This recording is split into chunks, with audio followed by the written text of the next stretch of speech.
siasat licik Hanafi yang bunuh pegawai BPS, ikut antar jenazah korban.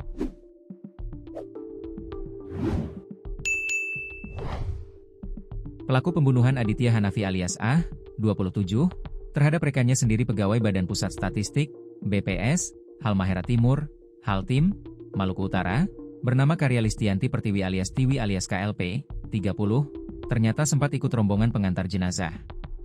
Pegawai Badan Pusat Statistik, BPS, Halmahera Timur, Haltim, Maluku Utara, bernama Karya Listianti Pertiwi alias Tiwi alias KLP, 30, menjadi korban pembunuhan rekan kerjanya sendiri, Aditya Hanafi alias A, 27. Hanafi menyerahkan diri ke tim gabungan di Treskrimum Polda Maluku Utara dan Polsek Mabas Selatan, Polres Halmahera Timur, setelah 4 hari menghilang. Tiwi ditemukan tewas di rumah dinas BPS Halmahera Timur pada Kamis, 31 Juli 2025, setelah rekan kerjanya curiga karena korban tak kunjung masuk kantor. Kasat Reskrim Polres Halmahera Timur, Ibtu Rey Sobar, mengungkapkan korban diduga kuat meninggal dunia 2 minggu sebelum ditemukan. Diduga korban telah meninggal lebih dari 2 minggu sebelum ditemukan, kata Rey, Selasa, 5 Agustus 2025, dilansir tribunternate.com. Aditya Hanafi alias Hanafi adalah rekan kerja Tiwi di BPS Halmahera Timur dengan jabatan statistisi ahli pertama. Nama lengkap berikut gelarnya adalah Aditya Hanafi, STR Stat.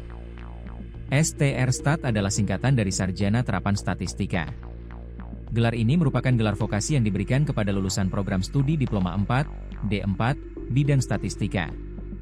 Dari penelusuran tribunnews.com, Hanafi pernah dinobatkan sebagai Employee of the Month Januari 2025 oleh BPS Halmahera Timur.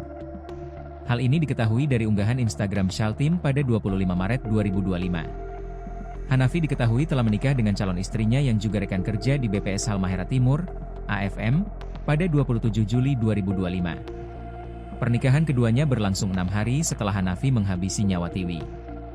AFM dan Tiwi diketahui sama-sama tinggal di rumah dinas BPS Halmahera Timur. Pembunuhan terhadap Tiwi bermula ketika Aditya Hanafi mencoba berutang kepada korban senilai 30 juta rupiah, namun ditolak secara halus. Penolakan dari Tiwi itu membuat Hanafi berencana melakukan kejahatan terhadap korban. Pada 17 Juli 2025, Hanafi yang memiliki akses ke rumah dinas BPS Halmahera Timur, diam-diam masuk dan bersembunyi di kamar AFM yang kini sudah menjadi istrinya.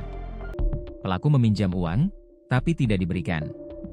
Sehingga 17 Juli pelaku secara diam-diam masuk rumah dinas yang ditempati korban bersama calon istrinya, menggunakan kunci rumah yang sudah digandakan pelaku. Jelas Kapolsek Mabas Selatan, Ibda Habim Ramadia, dilansir tribunternate.com, Kamis, 7 Agustus 2025. Selama 2 hari hingga 19 Juli 2025, Hanafi memantau kegiatan Tiwi dari kamar AFM. Tepat di tanggal 19 Juli 2025 pukul 5.22 WIB, Hanafi masuk ke kamar Tiwi dan menyekap serta mengikat kedua tangan korban. Ia juga melakukan kekerasan seksual terhadap korban. Setelahnya, Hanafi mengambil ponsel milik Tiwi dan memaksa korban memberikan sandi untuk membukanya.